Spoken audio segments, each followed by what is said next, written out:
In this video, I'm going to talk about the top 6 upgrades that have done the channel surfing that are by far my favorite.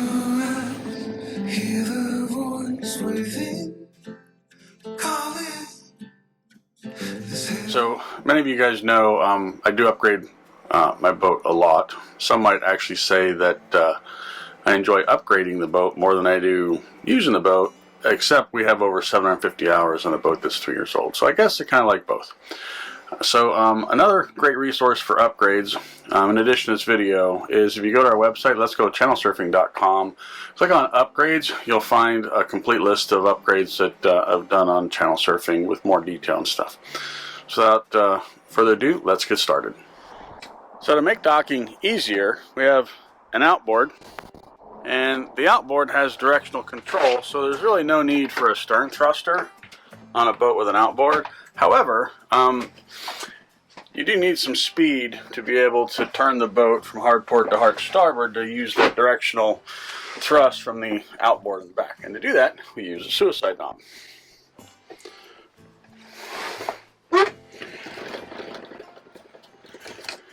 Then you put the boat in gear.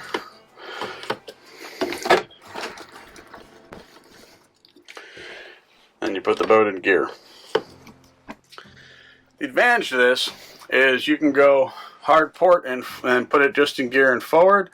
Then you can go put it back to neutral, hard starboard, put it back in reverse, and you can actually spin the boat right around its center in a fairway without the need of the bow thruster.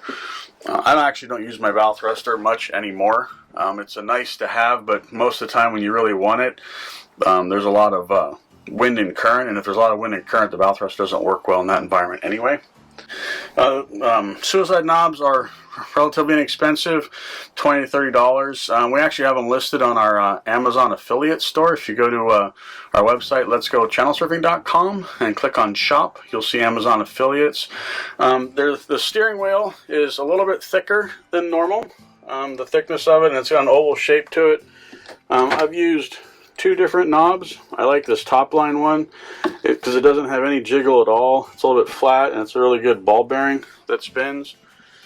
And it actually fits the wheel nice and snug, and you can see right there. And it doesn't scratch the wheel or anything when you put it on. It takes a couple minutes to install.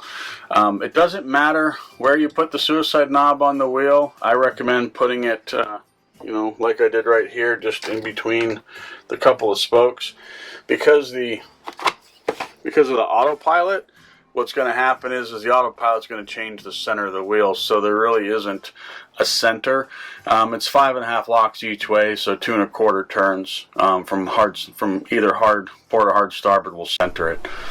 But very important. The other thing too, also a nice feature of having an outboard, is it comes with a built-in rudder indicator.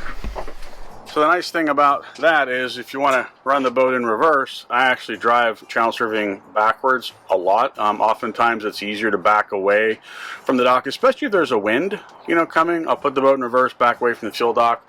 I can just stand backwards, one hand on the suicide knob, and I can look at the outboard engine, at the built-in rudder indicator right there, and I know which way the boat's going to go. Makes docking and, you know, maneuvering and stuff much easier. So definitely recommend a suicide knob for any of the boats that have an outboard. If you have an inboard engine, that's got a rudder. I don't know that a suicide knob is really that beneficial with a rudder, but definitely with an outboard model, the suicide knob is very helpful.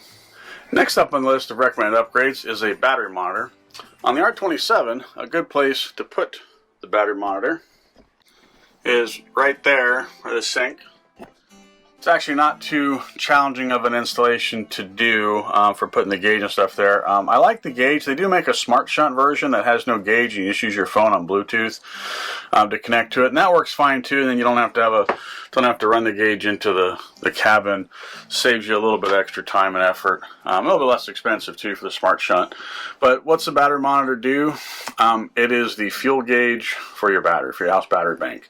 It lets you know where your house battery bank is at when you're out using the boat. It's really important, that way you don't kill your batteries. That way you know the state of charge for where they're at. Second upgrade that kind of goes with the battery monitor is what's called a Victron Smart Sense.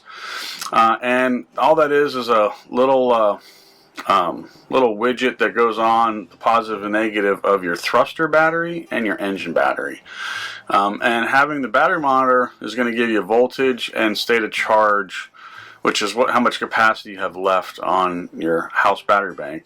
And then the voltage sense for the engine and the thruster is going to give you just the voltage of what those batteries are at. And having all three of those available on your phone with a Bluetooth app from Victron makes it really easy to see the status of all three of your battery banks. Your thruster battery should stay fully charged most of the time, as your engine, because there's really not any loads that come off of those other than the thruster and the engine. It's the house battery bank that we use when we're tied up to a dock and there's no shore power, or we're out anchored and we're relying on that house battery to power everything. So definitely recommend battery monitor get installed on the boats. If you have if the boat came with lithium, it's already got a battery monitor on it. The Ranger Tugs usually come with a Balmar. I prefer Victron just because the instrumentation and stuff is so good on Victron, and all the Victron products work really well together. That's kind of why I standardize on that. But just having a battery monitor is important. So like I said, with lithium, you're required actually to have a battery monitor. You wouldn't be able to tell what state of charge you had in your battery on lithium if you did not have one. That's why any of the Ranger Tug boats that come with lithium from the factory will have a battery monitor, and all the Northwest editions do not come with battery monitors. So a great upgrade to have. Next on the list of upgrades is solar. On channel surfing, I have two 200-watt panels for 400 watts total, and that is actually where we get probably 80% of all the power that we use on the boat when we're not at a dock. So ironically, you talk about the battery, right? You never have enough house bank battery, right? So the first inclination is you want to go and add more batteries, but batteries are just a bucket that holds electricity. Solar is that generator that puts it back in. The return on investment, I can tell you, is way greater to upgrade solar than upgrade your batteries. If somebody said to me, you know, hey, I'm looking to upgrade my batteries, my first question to them is, have you upgraded solar yet? Because if you've not upgraded solar, I wouldn't waste money doing a battery upgrade to get more amp hours in on your house bank. You know, fortunately, the majority of the Ranger tugboats, the way they're designed, lend themselves with a lot of good roof rack space to put solar panels up there. Solar is actually not that expensive or complicated to add. You know, the factory controller in all the new boats is an MPPT controller. It's a 20 amp controller, so it supports up to about 270, 280 watts. So if you want to go bigger, you're probably going to have to upgrade the controller, but you would just go with a Victron, you know, like a 100/30 or a 150/45 controller, and get you want to get somewhere between call it 280 watts to 400, somewhere in that range. So you could take the factory panel of which is usually a 160 watt the boat comes with. You could double it up and, you know, with a second one and get 320. That would be sufficient. You can pull the panel off and put a pair of 200 watts like what I did for 400 watts.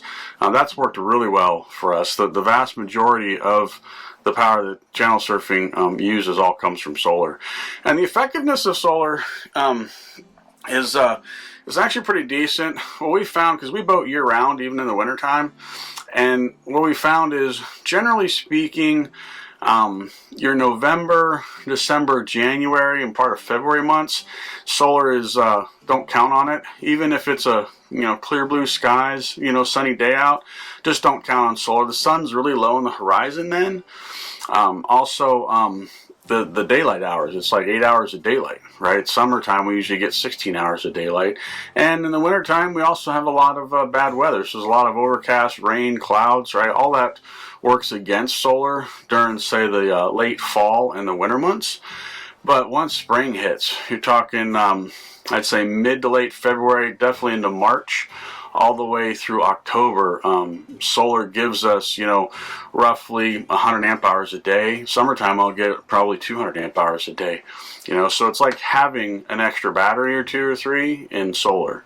So highly recommend that you look at upgrading solar if you're trying to extend the capacity of your house battery bank. Next up on our list of upgrades is a smart plug. So check this out. The connector that comes with the boat is it's an L530 twist lock. It's really complicated to work with. I'm actually going to take this off, make it easier to see. So we upgraded the channel surfing to a smart plug. The way this works is it's got 2 connectors. You squeeze them and it just pulls in and out. It's got a solid connector. There's no twisting to it. There's no making sure that that L pin is in there correctly, right? It only goes in one way. It's easy to figure out. You just push it straight in. You'll hear the 2 clicks and it's secured. It only goes on the one connector. They make an adapter kit. You cut the end of your cable off and you recrimp the new one on. It takes a couple of hours. I've got a really good video of how to do it. It's not all that complicated, but it certainly makes connecting the boat to and from shore power much easier. It's also a much safer connection. It gets a lot better contact, so you're less likely to have overheating and stuff in your shore power connection from right here. So I highly recommend everybody get a smart plug for the boat, especially for boats that run electric heaters and stuff all throughout the winter. Right, it's really important because that means you're running a lot more current through the shore power connector. One of my favorite upgrades of all is the Autoglide, the Lenco Autoglide. The boats come with electric trim tabs, so Autoglide is actually not that hard to install. I've actually done probably 6 or 7 installs by now on boats. Speaking of which, if anybody's interested in having any installations on their boat, send me a note. I do boat upgrades and stuff for folks if you're in the area in the Puget Sound region. But anyway, what is the Autoglide? The simplest way to understand Autoglide is it's basically autopilot for your trim tabs, right? The boats are trailerable boats, which makes them lightweight, and it's an 8.5 foot beam, which is the widest they can be to be trailerable and not need a permit on the freeway, right? Well, with that lightweight, means they get blown around by the wind quite a bit, and they kind of rock and roll somewhat in the waves too. And so as you're cruising, especially through Puget Sound specifically, I can talk about with the wind and the current that runs through the San Juans and around all the intercoastal cruising that we do, the wind and the current changes quite a bit. So you can balance your trim tabs and the boat be level, running just fine, and then come around a point and all of a sudden now you're crooked. And then you're going to have to straighten the boat out again. So you're constantly playing with the tabs. And with Lenco Autoglide, it just figures it out. If people move around the boat, change the weight of the boat, it just figures it out, and it'll adjust automatically. It also pays attention to what the engine's doing, so it'll actually cut your hull shot quite a bit as well, because when you start bumping the RPMs up and get close to 7 or 8 knots in speed, it knows you're going to probably punch the throttles and come up on plane, so it'll proactively drop both trim tabs.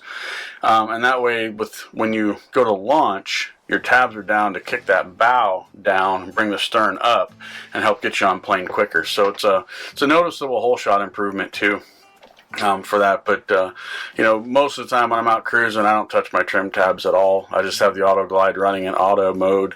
There's a couple times that I override it. If I'm going to slow boat for a while, I want to do 7 knots.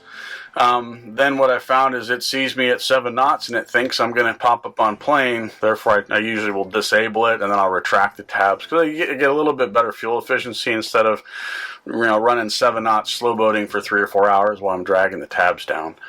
But most of the time when we're out cruising and stuff, I leave it in auto and just let it figure out the tabs. Really fantastic upgrade for the boat. So you have it, the top 6 upgrades that we've done to channel surfing. Most of these upgrades you can actually find at our Amazon affiliate shop. And actually, if you've not checked out our webpage, let's go channelsurfing.com. There's the upgrades section, which talks about these 6 upgrades and a ton other upgrades with photographs and videos and stuff on those. And there's also, if you click on shop, you'll see our Amazon affiliate page, which is where we, and if we can buy it from Amazon, we buy it from there first. So, click on our Amazon affiliate page and check that out too. And again, thanks for watching. If you enjoyed watching this video, click the screen to watch another.